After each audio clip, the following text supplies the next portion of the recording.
ensina a ter santidade, quero amar somente a Ti, porque o Senhor é o bem maior.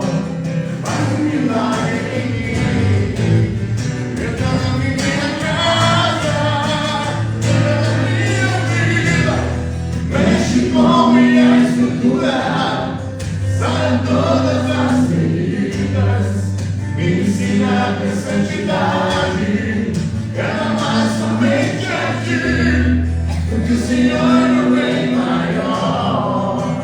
Faça um milagre em mim,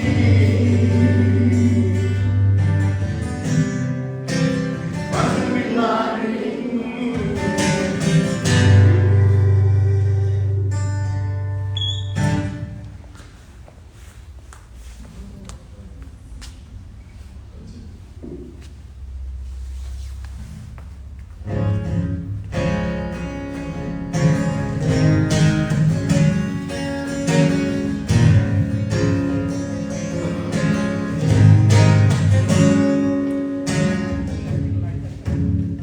Eu sei que sempre estás comigo, Senhor.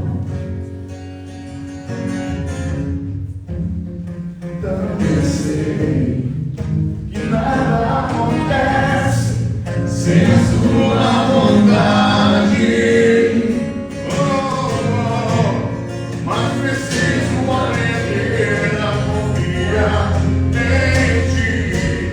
Mas preciso aprender a descansar em Ti. Tu és meu Senhor.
lugar no mundo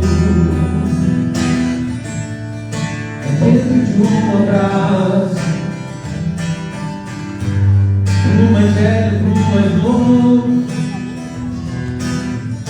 alguém apaixonado, alguém medroso. O melhor lugar do mundo é dentro de um abraço, o solitário pro carente, e dentro de um abraço sempre vem tudo que a gente sofre. Num abraço se dissolve tudo que se espera ao sonhar. Num abraço a gente encontra, no silêncio que se faz, o amor descompromisso. O bebê dentro de um abraço, tudo mais já está dito. O melhor lugar do mundo é dentro de um abraço. E por aqui não mais se ouve tic-tac do relógio. Se faltar a luz, fica tudo ainda melhor. O rosto contra o peito, dois quatro numa massa, os corações batendo junto e descompasso. Tudo que a gente sofre um abraço se dissolve. Tudo que se espera ao sonhar, num abraço a gente encontra. Quem sabe aí? Tudo que a gente sofre, num abraço se dissolve. Tudo que se espera ao sonhar, num abraço a gente encontra.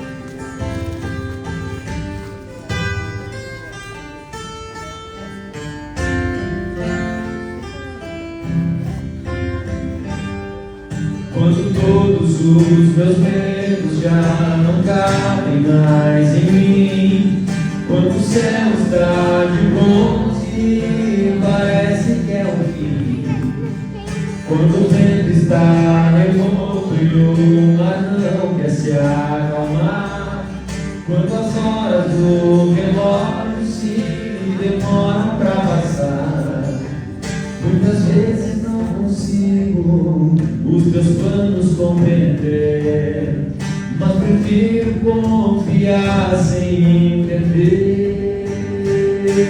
Eu creio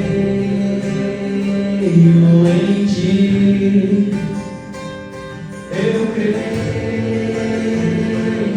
em ti, eu olho pra ti e espero em ti.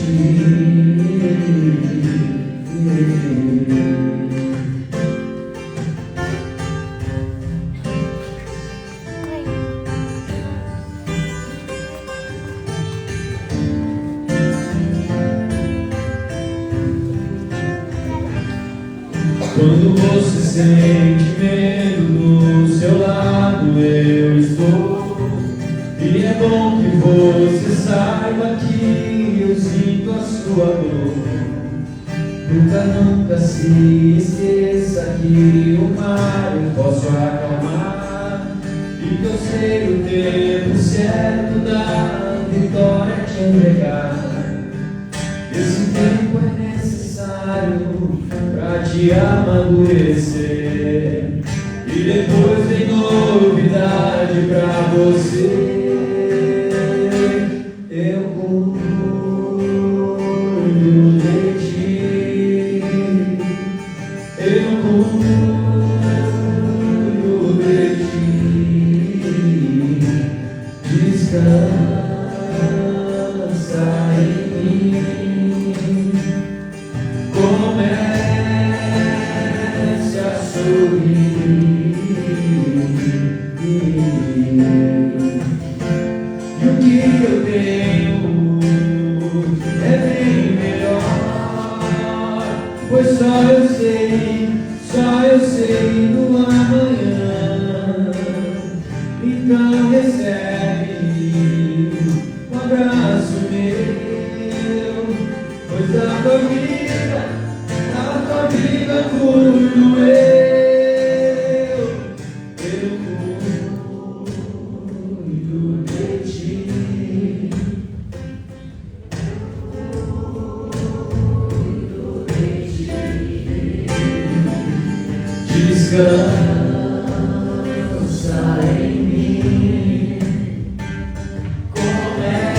Vamos começar com os importantes, né? Nossos amigos, nossos nacionais. Quem vem há bastante tempo na casa? Mais de um ano. Então você já sabe que está se aproximando dia 13 de maio, né? Quem que vem até o 13 de maio? Explica. 13 de maio é o dia do Pretos Velhos, né? Simbolicamente também, por um acaso, é o dia da abolição do Estado. Como você sabe, nossa casa ela tem como mentor, né? O mentor, o responsável pelos trabalhos, Pai Joaquim de Andrade. Então, na casa, nós costumamos celebrar esse dia. Celebrar a bondade desses seres que muitos não foram escravos, mas que resolveram trabalhar em prol da humanidade através dessa falange tão querida, que é todo carinho, que é todo amor por vocês. Quantos de vocês já passaram e sentaram na frente do Preto Velho e viram as palavras, às vezes duras, mas carregadas de amor. Quando a mesma palavra sendo dura, carregada de amor, ela sendo isso. Então, esses pretos velhos que lá atrás, né, muitos assumiram, foram, no caso do Pai Joaquim, foi o preto velho, foi escravo, ele nos contou toda a sua história, e que hoje está aqui. Quantos de nós não poderíamos ter sido seus algozes?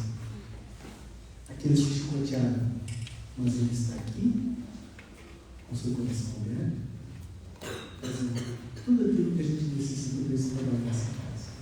Então nós comemoramos sim o dia de Preto Velho, o dia 13 de maio, o dia em que nós comemoramos o dia dos Pretos Velhos. E na casa nós vamos ter um dia especial, todo ano a gente tem, com comemoração. Vai ser um dia que nós vamos ter passe também, vamos ter palestra, música, vamos ter o batizado de alguns que entraram, dos trabalhadores que entraram por último, vão ser batizados na casa. E também nós teremos a nossa confraternização que todo ano a gente faz. Essa confraternização é algo muito simples. Aqueles que se sentirem vontade de trazer alguma coisa, fiquem à vontade, senão a gente traz e a gente tem tudo. É uma celebração tal qual era, né, na intenção do tempo lá que o nosso Pai Joaquim foi escravo, onde cada um oferecia aquilo que queria, aquilo que podia estar ao seu alcance. Quem quiser fazer, pode fazer um bolo, só não podemos trazer carne. Não pode ter nada com carne. A orientação é que tudo seja da terra. Mas vaca pisa na terra, né? Carne não. Mas demais, tudo aquilo que for da terra, se alguém tiver essa vontade, pode trazer. Tá? Para a festa, se alguém quiser trazer também copo, guardanapo, pode fazer um grupo de 2 e trazer. Não é? Mas a princípio é aquilo que você tem vontade. Tá? senão as portas vão estar abertas a partir das 6 horas da tarde, das 18, no sábado, vai ser no sábado, dia 1 vai ser no sábado. Então, a partir das 18 horas vai estar aberta, a casa vai estar aberta, nós estaremos recebendo a todos aqueles que quiserem. A gente sabe que sábado é o dia de chutar o balde, né? Mas se quiser fazer, ter um momento um pouquinho mais tranquilo antes de chutar o balde depois, a gente vai comemorar conosco. Vai ser um prazer ter vocês. Tá? Então, esse é o primeiro recado. O segundo recado é que nós mudamos nosso bazar brechó, né? Então ele vai ser no dia 10 de junho. Tá? Então as doações até o início de junho ali, mais ou menos a gente repete, porque se alguém não tiver no Brasil, pode nos telefonar e a gente manda um zap e a gente vai buscar na casa para vocês. Tá?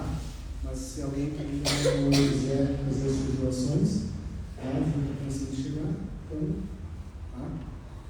Esse era a segunda parte. Alguma dúvida sobre o objetivo do Evangelho? Alguém queria perguntar? Nada? Dessa vez não vai ser só brechó mesmo. Tá?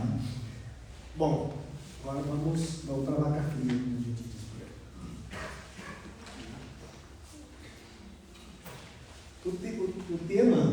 O tema que caiu para mim, né, para o dia de hoje, conflitos na família contemporânea.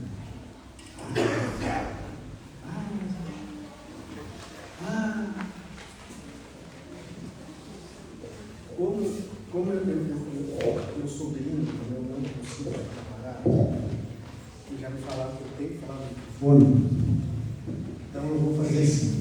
Você entra atacando aqui, azar na cara. Tá? Fica ali, Matheus, vai catando, não tem problema. Bom, a gente não precisa falar e recapitular aqui a importância da família para a nossa evolução. Acho que todos, de alguma forma, se chegaram um pouco mais a tempo na casa, ou chegaram a algum tempo mais recente, já tiveram algumas falas aqui sobre a importância da família. Acho que até fui eu que fiz uma das palestras, se eu não me engano. Da importância da família, dos laços familiares na nossa evolução, no nosso crescimento, na nossa passagem terrena, né, para parar essas arestas que ficam de outras vidas. Falando profundamente, assim, bem genérico. Isso acho que todos estão muito cientes da necessidade das ligações próximas que nós temos. Então todos estão cientes disso. Tá, mas e o que isso tem a ver com a formação da família? Olhando de um fato bem científico, vamos dizer assim, um fato antropológico, nós seres humanos hoje, nessa forma que nós temos, evoluída, né, consciente, nós não fomos feitos para viver só. Todos concordam. Nós somos seres de sociedade. Nós não nascemos sozinhos, não somos filhos de choradeiro, como se diz por aí, né? Nós nascemos de alguém. Então esse laço ele é forte, nós nascemos de alguém. Se nós nascemos de alguém, nós somos sociais. Nós conseguimos viver sozinhos? Nós não conseguimos viver sozinhos. Né? Com exceção de alguns eremitas, alguns monges que buscam a reclusão para o seu desenvolvimento, mas de uma maneira geral nós somos seres sociais. Nós precisamos dessa interação, desse olho no olho aqui, né? Do afeto, do afago, do abraço, do carinho, dessas relações que nos aproximam. Então a família ela entra exatamente nisso. Ou nós não pensamos sempre em ter alguém do nosso lado para fazer a nossa família? Alguns não. Mas a grande maioria, almeja sim, se não ter, né, uma família com filhos, pelo menos ter alguém do seu lado. Está errado? Não vamos deixar aqui aquele ditado, né? Que quem entra no casamento quer sair, quem está fora quer entrar. Né?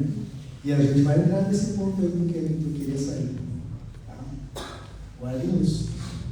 Então, a maioria das pessoas, por sermos seres sociais, nós buscamos esses laços de afeto, esses laços de companheirismo e de convivência mútua. Tá? Porque nós não somos seres isolados. Mas a convivência é fácil? Pergunto para os casados aí, a convivência é fácil? Por quê? Porque nós esperamos alguém que é a nossa própria fiel, que daí tem os mesmos defeitos e as mesmas qualidades? Nós não somos aqueles que dizem que a gente espera a nova metade da nossa laranja, da nossa maçã. Ah, nossa única carne. É ou não é? Nós não somos aqueles que só ele te completa. Se completa porque é igual. Só que a gente esquece que no máximo nós vamos achar uma pera, uma maçã e às vezes um limão azedo. Não há, as duas metades da laranja não vão se completar. Porque nós somos únicos, somos totalmente diferentes. E aí começa a pelear, né? Porque nós precisamos principalmente entender o outro na sua unidade, na sua essência. Se nós esperarmos né, não vou falar casar, mas o casar aqui se resume ao ato, às relações, seja de casamento, de namorio, de ficante, né? Todas as relações. Eu vou falar aqui casar para ficar mais fácil de nós entender. Mas quando eu falar casar, vocês entendam como todas essas relações. Então, quando a gente casa, a gente espera exatamente ter alguém que seja uma imagem semelhante para que dê certo. Rapaz, se eu achar alguém que é minha imagem semelhante, nós vamos se matar. Não vai ter como. É mais fácil eu achar um limão azedo e tentar me adaptar, tentar entender, do que eu não consigo entender. Vou ter que tentar entender o outro que é igual a mim. E aí começam esses conflitos. E aí não é fácil, porque a gente precisa abrir mão, a gente precisa compreender, a gente precisa ceder, a gente precisa se impor. E essas relações que ao longo, isso não acontece quando está no chamego dos primeiros encontros. Mas ao longo do tempo, conforme o tempo vai passando, e que nós vamos descobrindo no outro, nós também vamos nos acomodar. Ou não é? As coisas também, as preferências, né? Isso tem muito a ver porque a gente também amadurece. Né? Mas a gente nunca pode apagar a chama, né? Que é a chama lá dos primeiros encontros. Bom, mas aí a gente precisa compreender o outro, aceitar o outro, compreender que o tempo em que essa união vai passando, a gente vai esmorecendo e vai ficando, né? Como a gente diz agora, fica monótono. Mas esse monótono é a gente que deixa chegar assim.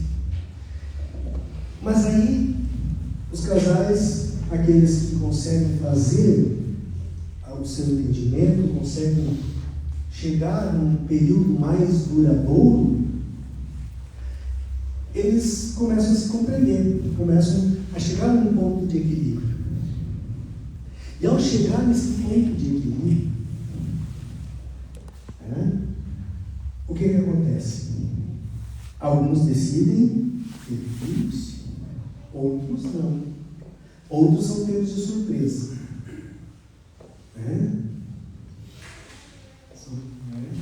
Surpresa, aconteceu. E aí? E aí passa-se por um novo momento de turbulência. Revira, Mateus. Revira. Passa por outro momento de turbulência. Eu vou perguntar bem sério agora para quem é casado. Quando veio o primeiro filho, foi fácil se adaptar a essa vinda desse primeiro filho?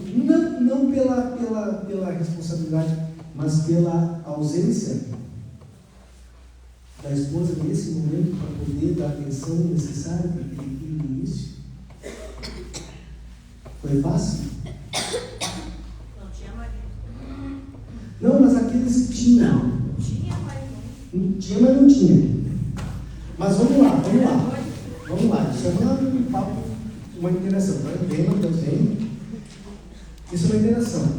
Aqueles que tiveram os seus primeiros filhos, e sejam sinceros, alguns se sentiram deixados de lado.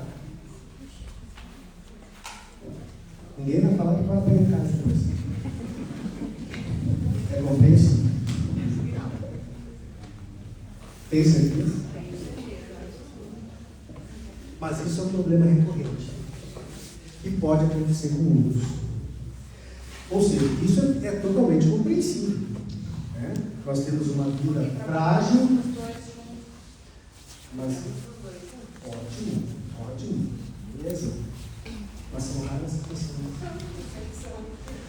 Então, ou seja, no momento em que isso acontece, e que é normal, afinal de contas, é uma vida nova e frágil, que está ali sob os teus cuidados. Então é necessário que essa mãe, ela dê uma atenção maior ao filho. Correto? Perfeitamente justo. É normal, então, também, em alguns casos, o marido se sinta de lado. Tanto pelas questões afetivas, de início, de pós-parto, de tudo. Assim como também, no momento em que tudo se estabiliza com esse filho, a mãe também esquece de voltar o seu olhar para o marido, continua, e mostra que são conflitos entre tantos e tantos de um casamento, de uma relação. Então isso está descrito aqui, que isso acontece. Mas trazendo para essa contemporaneidade, quais são os outros conflitos? Vamos lá. Quais são os outros conflitos? Segundo o texto, esse é um dos principais conflitos. Eu acho que cada um precisa parar e pensar o que aconteceu consigo para entender isso. Se isso não aconteceu de verdade.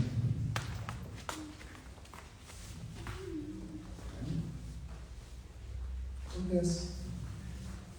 Então, esse é um dos conflitos. Perante tantos e tantos outros hoje, dessa nossa sociedade contemporânea, com tantos lineares de famílias, ou seja, de tantos tipos de famílias, cada um se assola da sua maneira. Família é só de uma mulher?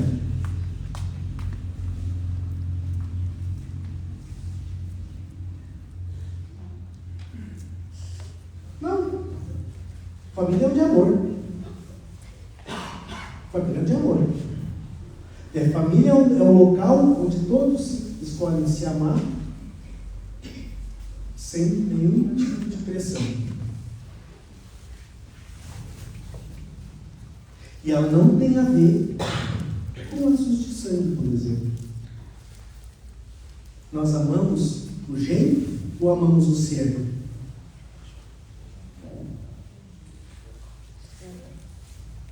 Nós amamos o gene lá, que está dentro do nosso sangue, na célula, no DNA da nossa célula, nós amamos aquele DNA que é igual ao nosso, que é uma mistura do nosso, ou nós amamos o ser?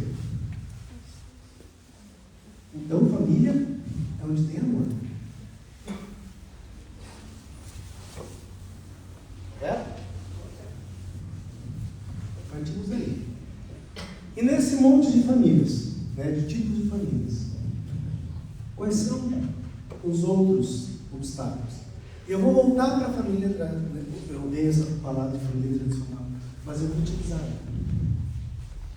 Família é família. Não interessa se é tradicional ou se é contemporâneo, se é... Família é família. Não interessa. Família é família. Ela não tem que ser tradicional. Vamos lá. Muitos julgam essa questão da família tradicional. Vamos lá. Família tradicional tem que ser homem e mulher. E aí se mata uma pau, se quebra tudo e entrega os filhos para adoção. E aí vai uma família que não é tradicional, vai lá, pega essas crianças e dá o que faltou, o amor pelo Senhor. Então, eu vou utilizar essa palavra família tradicional para ficar mais fácil de entender. Mas eu não suporto essa palavra família tradicional. Eu não suporto. Bueno, mas isso é meu, eu tenho só tudo de fora. Bom, estamos no quarto aqui agora.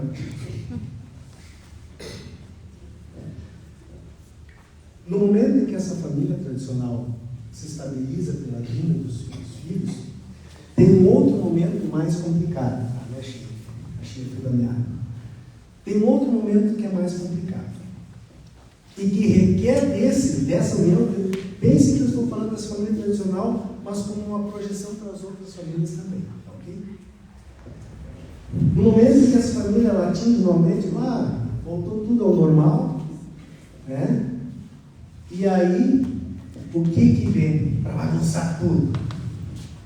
Os filhos já estão crescendo, já estão tomando consciência, as suas consciências, que a gente sabe, uma criança até determinado ponto, as suas emoções, as suas, não lembranças, mas principalmente o seu lado emocional, né? Os seus sentimentos de vidas passadas fica latente, né? Fica quietinho.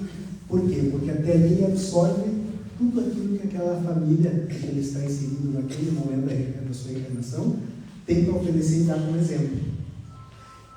Alguns dizem que é em torno de 16, 14 anos, hoje já se estipula que é um pouquinho antes pela precocidade. A partir dessa idade, então, todos aqueles sentimentos que a gente traz de vidas pretéritas, eles se afloram. E aí a gente chama de quê? Não, tem o nome da fase. Pré-adolescência. Não, adolescência mesmo, aborrecência mesmo. É a adolescência tal e qual. E aí? É como se tivesse novamente um pacto na família. Por quê?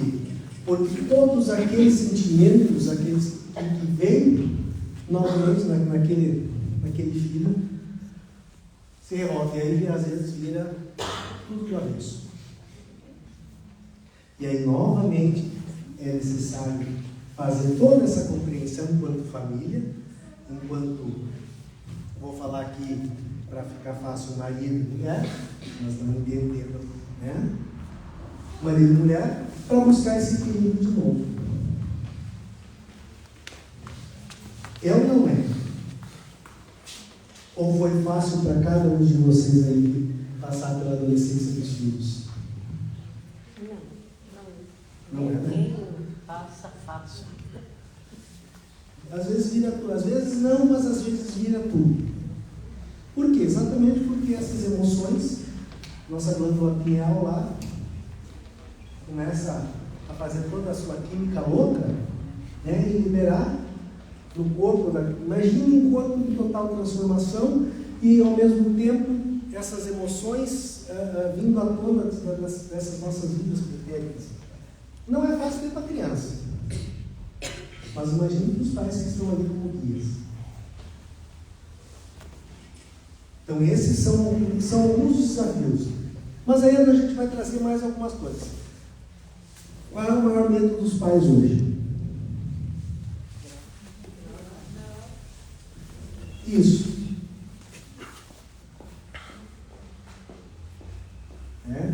A questão dos entorpecentes. Beleza. É um deles. O que mais? Violência, também. O que mais?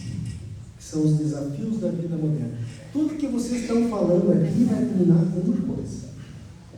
Vamos lá, o que mais? Hã? Também. E mais? Bebida. Bebida?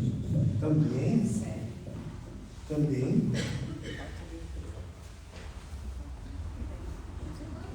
Doenças. Também, né? Bueno, mas tudo isso vai combinar com uma coisa. Com a dificuldade da presença dos pais na vida do filho. E aí tudo isso que vocês falaram combina também com a questão das jornadas de trabalho, né?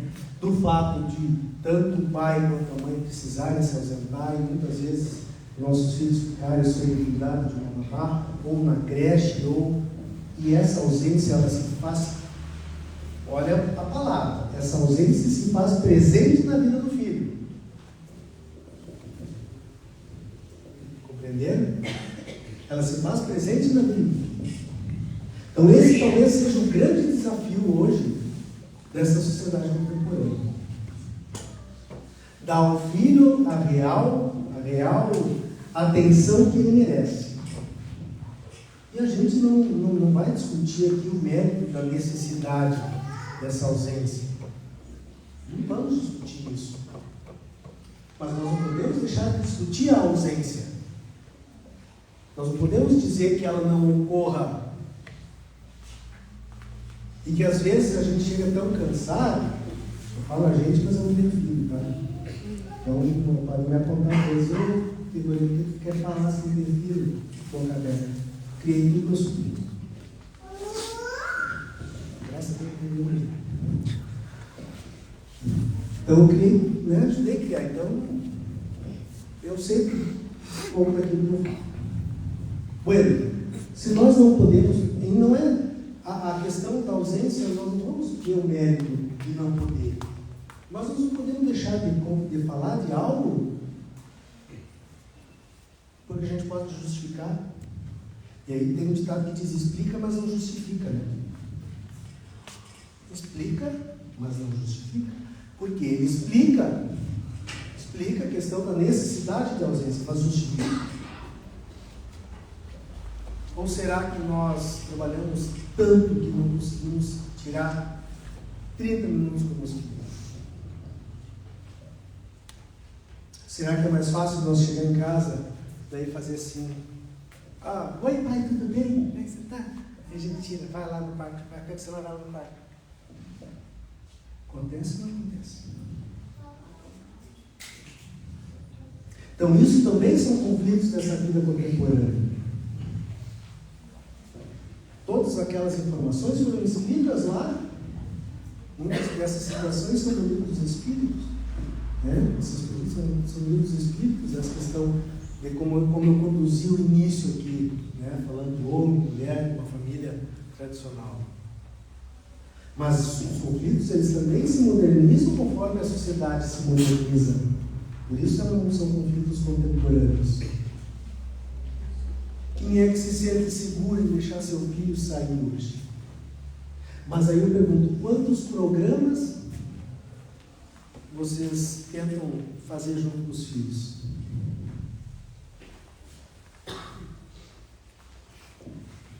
Hoje eu estou maléfico. Quantos programas vocês se preparam para fazer com os filhos?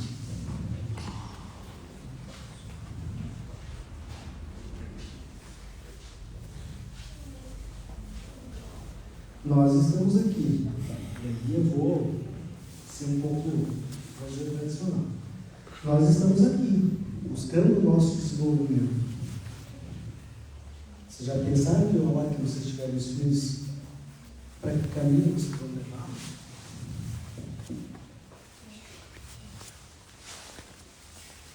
Para que caminho vocês vão levar? Quando eu falo em caminho, eu falo em caminho religioso mesmo. Sem tirar nem pôr, sem minhas palavras. Quantos filhos estão junto com você? Eu prefiro ter, no meu ver, eu quero que ele caminhe junto comigo. Mas mas respeitando a vontade dele. Sim, respeitando a vontade dele, mas desde pequenininho, botando a cabecinha dele que ele tem que caminhar junto com a gente na mesma religião, no mesmo... É de pequeno que se torce o pepino, né? Sim. É de pequeno que se torce o pepino. Tá? Então vamos lá. Mas é a família tradicional, né? Não. Não, ela falou tipo da família tradicional. Era que levar comigo. Não é que foi antigamente. Antigamente nós saíamos de casa, pai e a mãe. Tá na hora assim. Vamos Fazer o quê? Primeiro Eucaristia. Depois o livro. Depois. Você vai, né? Essa é a tradicional. Hoje quer fazer isso. Não, eu compreendo. Eu não tiro como os médicos dessa tal família tradicional. Não é isso. Não é mais contemporâneo. Quer dizer, não é mais tradicional. Não é mais tradicional. Nós temos que ter noção disso.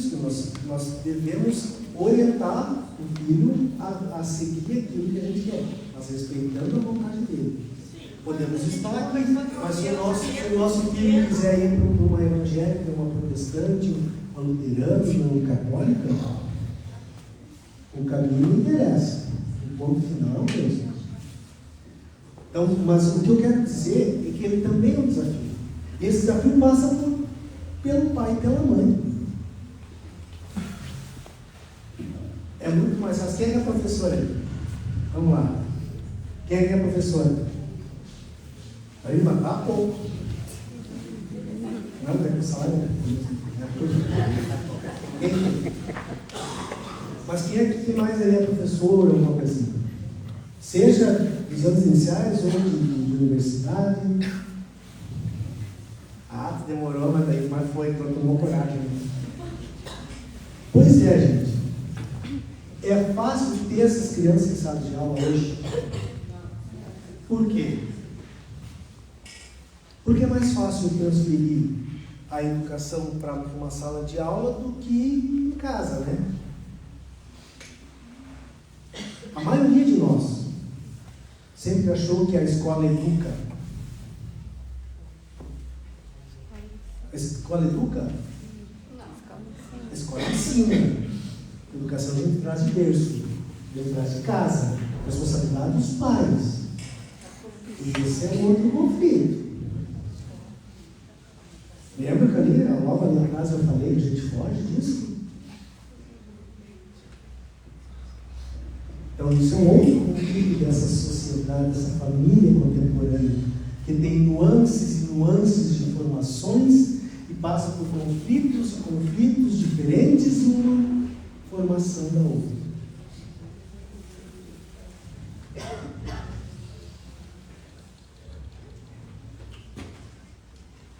Seria muito fácil eu vir aqui e falar só sobre a família contemporânea, né? Beleza. Mas não dá. Hoje nós compreendemos a diversidade. Aceitamos e respeitamos a diversidade. Mas aí, Cláudio, hoje em dia o que acontece? Os pais, né? O filho vai para a escola de manhã. Se puder ficar até as 8 da noite, melhor. Não é o que está acontecendo hoje? No ano que eu falei, por isso que nós nos eximimos. Se pudesse internar, faria, a gente faria. Antigamente tinha. Antigamente ia Né? Vem só para as férias e volta. Mas isso é se eximir totalmente da responsabilidade. Nós já estudamos aqui que a grande responsabilidade de um pai e de uma mãe, ela é incomensurável. Puta que palavra difícil. Ela é incomensurável, ela não pode ser medida. Porque quando nós recebemos a divina missão de ter um filho sob os nossos cuidados e sermos exemplo dele naquela encarnação, vocês já imaginaram que isso é de responsabilidade? Que está colocado ali, na tua mão, no caso da mãe, no seu ventre, e no caso do pai, a responsabilidade de ser maduro o suficiente para assumir tudo isso?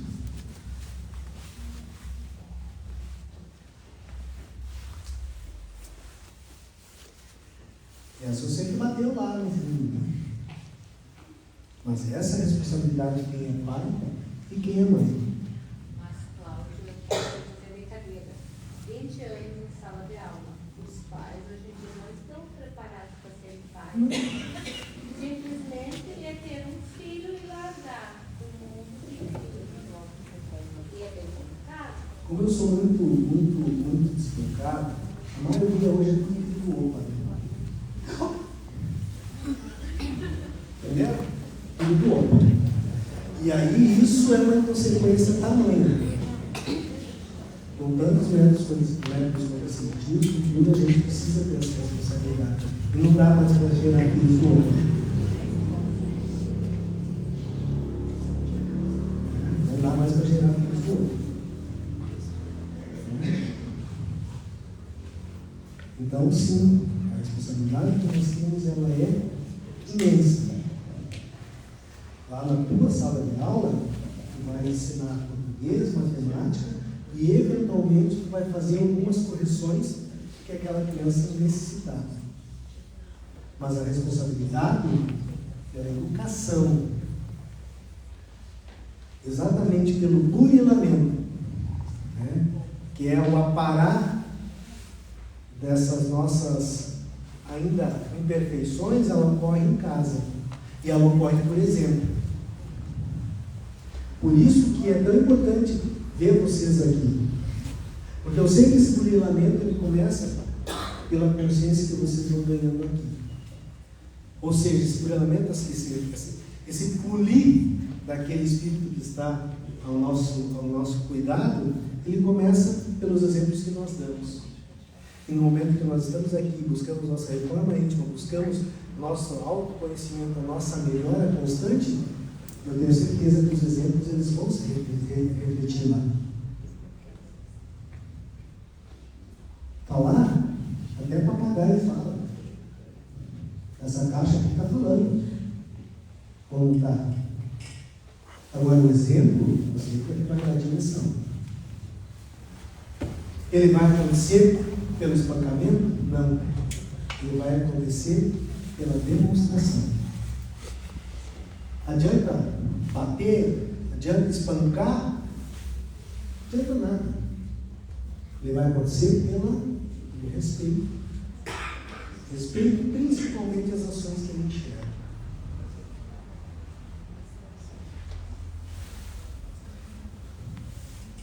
Então é fácil? Não.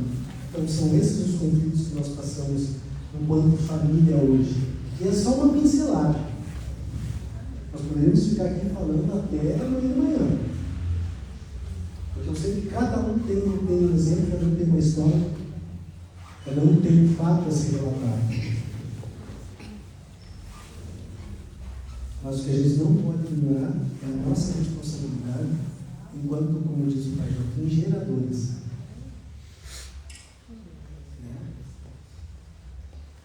Geradores desses curus que estão à nossa volta e que dependem de Deus.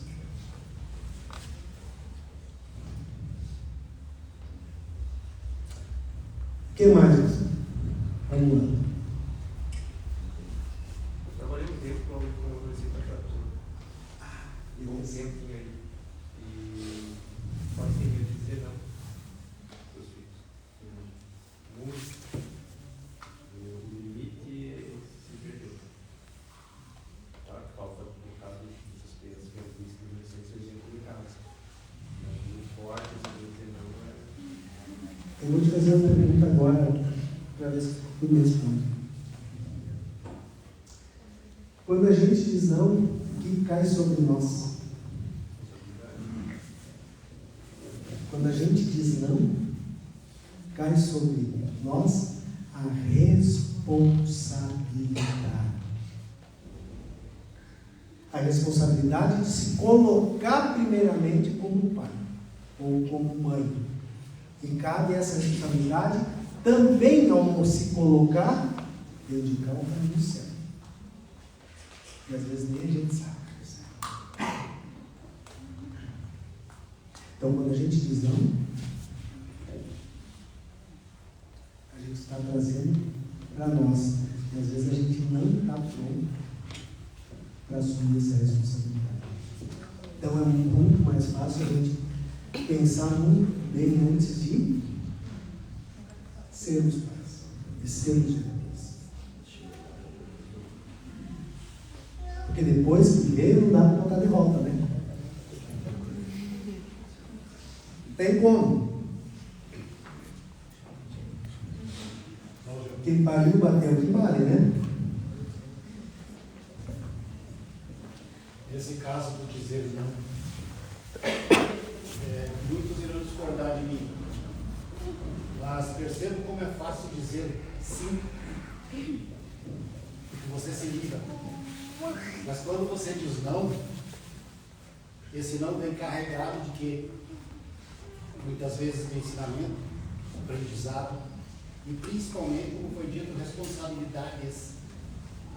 E no mundo de hoje, muitos relegam a segundos e se tornam isentos perante a maior bênção que poderiam ter recebido: seus filhos.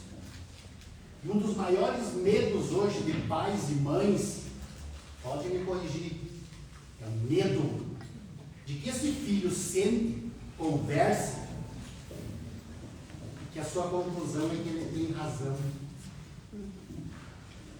Quem sabe essa razão não venha para te afrontar, ela vem para fazer você crescer, evoluir, porque você teve a capacidade de dar 5 minutos de atenção e não disse sim. É que eu não disse, né? Você diz não, você tem que mostrar o caminho. Muitas vezes, eu dizer, você não sabe também esse caminho. Então, não é fácil. Vamos lá, alguém tem mais alguma pergunta? Pode falar. Pode falar. Né? Tranquilo. Oi. Não acha também que o mercado de trabalho, esse ritmo que a gente trabalha hoje, tanto pai quanto mãe, ele não favorece essa interação entre a família? A gente virou um pouco escravo da carga horária. Eu concordo contigo, mas aí eu vou refazer uma pergunta. E se nós trabalhássemos só 4 horas? Adiantaria nós estarmos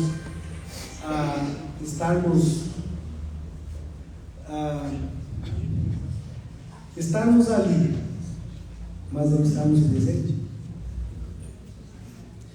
Talvez não seja a quantidade de tempo, mas a qualidade do tempo. Um abraço, um carinho, um afeto, uma palavra, um conversar, como a gente disse, pode ser 5 minutos, não precisa ser de horas. Não precisa ser de horas.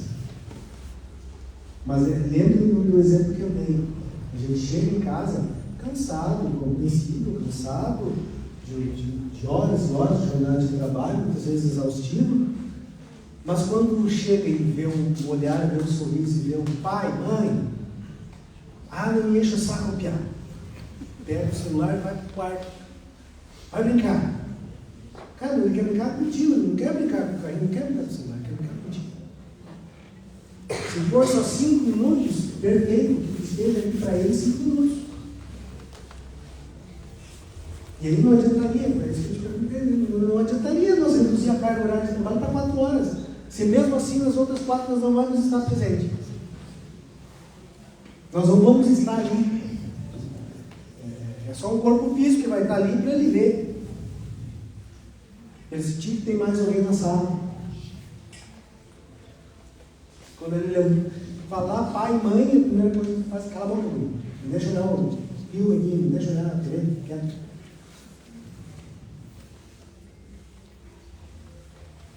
É qualidade. Lembre dessas palavras. Em tudo na vida que vale a qualidade e não a quantidade. Seja nas relações com filhos, seja nas relações com a esposa, com o namorado, com amigos, com tudo. Vale estar. Vale estar presente. corpo e alma, com vontade.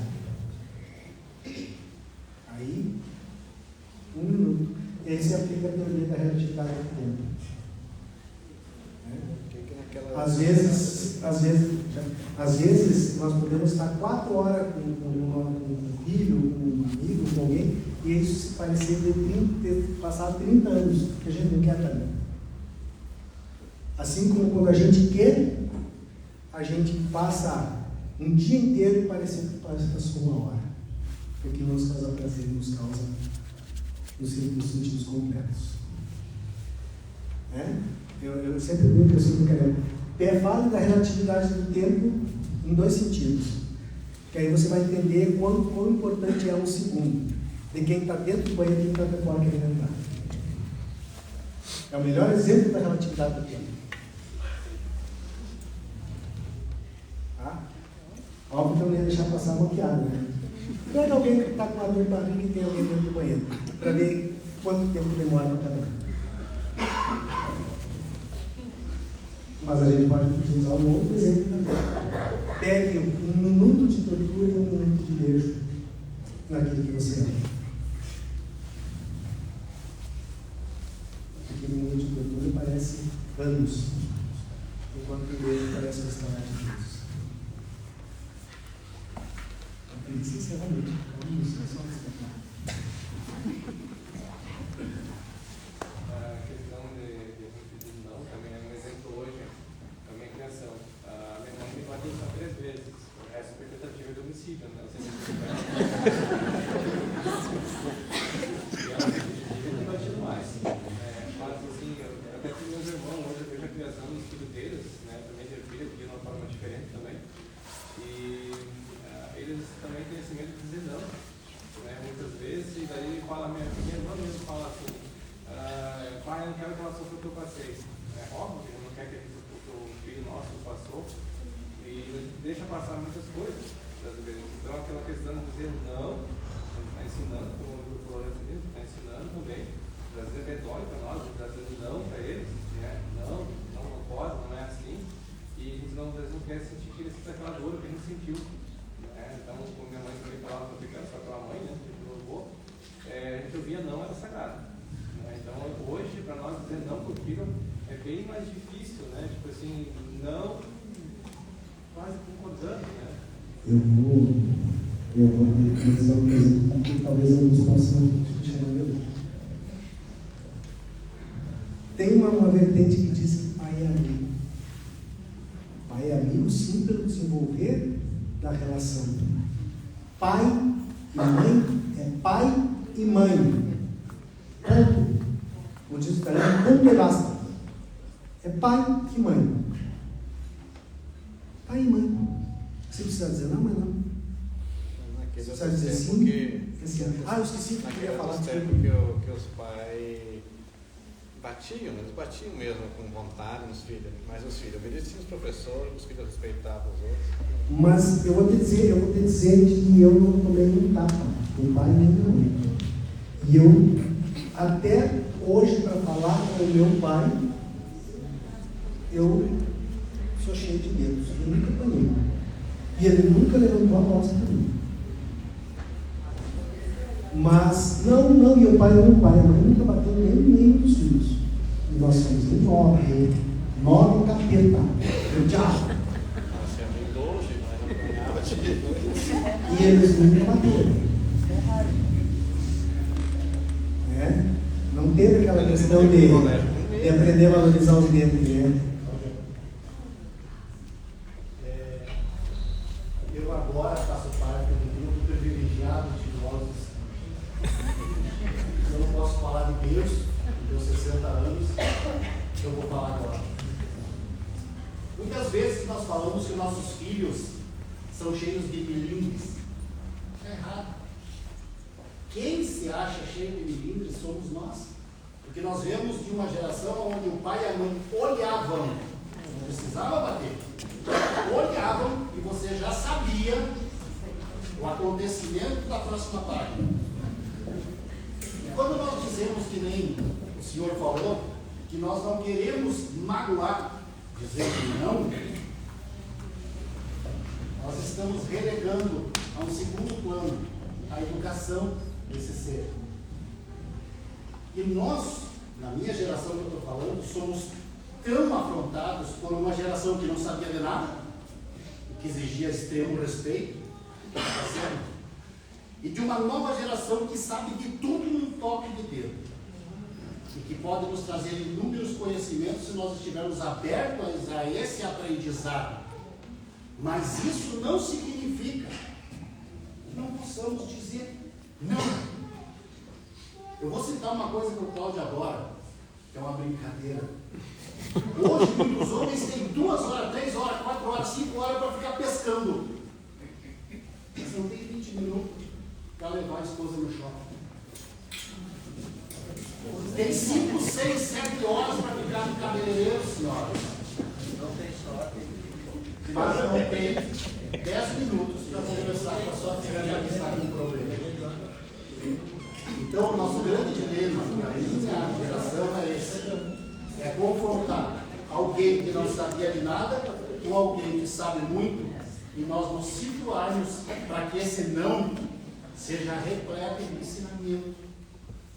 De dizer para ele que se eu estou dizendo não e estou me preocupando com você, é porque eu te amo.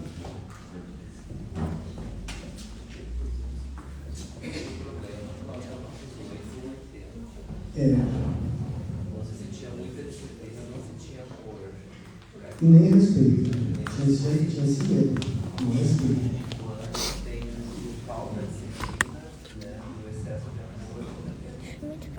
Vou dizer um ditado da fronteira, que eles usam para quando a gente vai remontar a ovelha. Se tu aperta, ela coca.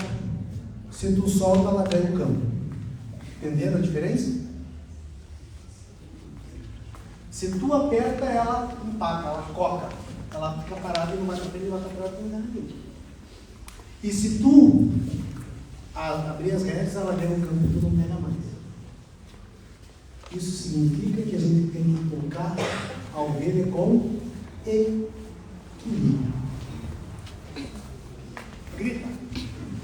Falando como filha, eu acho que muitos vão dizer: olha ali, não tem filho, não sabe o que está falando, e um dia vai perder ali.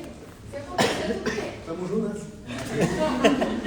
O que eu vejo, tá? O que o Andy falou sobre dizer não, porque não quer puxar a responsabilidade para si, porque sabe o que eu senti até muitos anos atrás? Hoje eu tenho 27, vou fazer 27 na verdade, talvez até os meus 22, 20 anos ali, era muito difícil o diálogo. Me diziam não, tá, mas por que não? Porque não, tu mora aqui, é não. Hoje em dia as coisas não funcionam mais assim. A gente gosta de entender as coisas. A gente quer saber o porquê não. E a gente quer ter espaço para fala. A gente quer poder argumentar. Só que daí ao mesmo tempo que nos dizem: não, tu tem que ir lá, tu tem que dizer o que tu quer, tu não pode deixar os outros fazerem isso contigo, blá blá. Aí dentro de casa, tu vai dizer: eu não concordo, vem uma reflexão. Aí como é que fica a cabeça da gente? Sem entender nada. Porque fora de casa a gente tem instruído a dizer não concordo, e dentro de casa a gente tem instruído o quê? Baixar a orelha. Eu concordo contigo. De gênero não. Mas é melhor não se saber por quê do que sim deliberar e lidar. Com certeza, mas o não Mas é a obrigação, exatamente. É a obrigação, mas é a obrigação, exatamente. É a responsabilidade dos funcionários.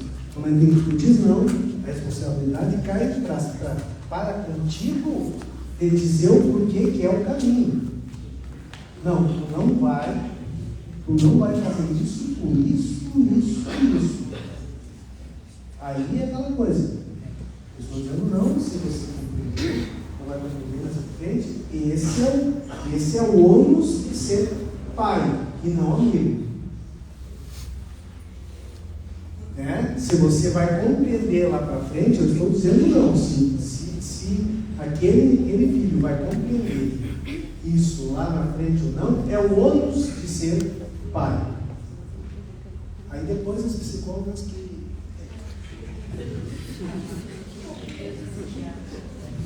Não, mas a gente brinca, mas esse é o ônus. É você dizer não, explicar o porquê, mas como explicar com um fundamento. O não por não só vai ser não. E aí muitos não vão fazer com que aquela ovelha, como Deus disse agora, se corte. Porque ele não vai saber mais para que lado ir. Agora, não, como você diz, não, você não vai, porque lá não é o momento, não é compatível com a tua idade, você não vai falar agora. Bom, e basta. Não é? Não é o dizer, não, não vai. Você não, vai falar com a mãe.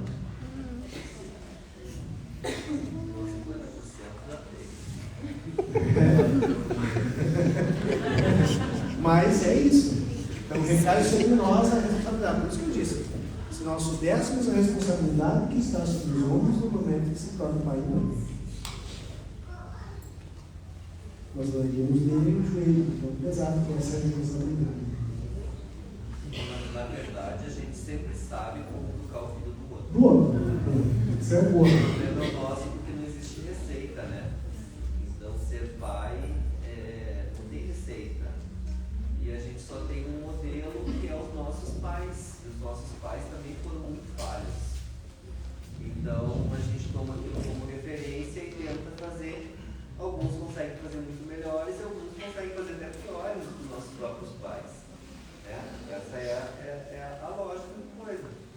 Então, se tivesse um manual, todo mundo seria igualzinho. Não existe, eu acho que tem um propósito nisso da gente não saber. Por quê? Porque existem os dois lados. A gente aprende a ser pai no momento em que a gente se propõe a isso. Então, eu acho que não tem essa receita, E nem um filho é igual ao outro. Quem tem mais de um filho sabe que aquele tipo de educação, a forma de eu conduzir com um não vai funcionar com o outro, que é completamente diferente e foge. Então, são outros tempos, temos que lembrar que somos outros espíritos, que temos outra lógica por trás de tudo. Então, não são as mesmas pessoas de 200 anos atrás, de 100 anos atrás, são outros conhecimentos, outras vivências, outras necessidades de desenvolver esses espíritos. Eles. Eu ensinei todos os três têm, e uma é completamente diferente e não adianta. É isso, os desafios da família.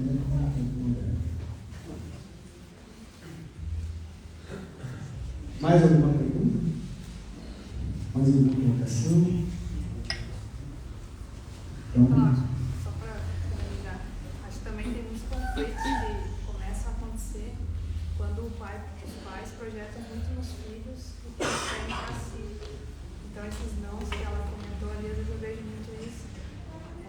A gente tem que educar, tem que instruir o bom caminho, mas entender que também eles têm as escolhas deles e muitas vezes não vão ser as nossas. E está tudo bem. A maioria das vezes, a gente tem que entender isso. A gente mostra o caminho, mas o caminho ele não é feito de uma reta só. Tem umas famílias que deixam para dizer não lá dentro do supermercado, filho. Daí o filho só pode dar o pau no pai, ele pai. Eu vou dizer uma coisa, a culpa não é da criança. Nunca é. Ela vai ser exatamente o espelho e o reflexo do que ela vê dentro da sua casa. Por mais duro que isso possa soar. Até a adolescência, ela vai ser o reflexo fiel, tanto na forma de falar, na forma de agir, na forma de usar as expressões. Fiel. Entenderam agora a responsabilidade? Principalmente isso.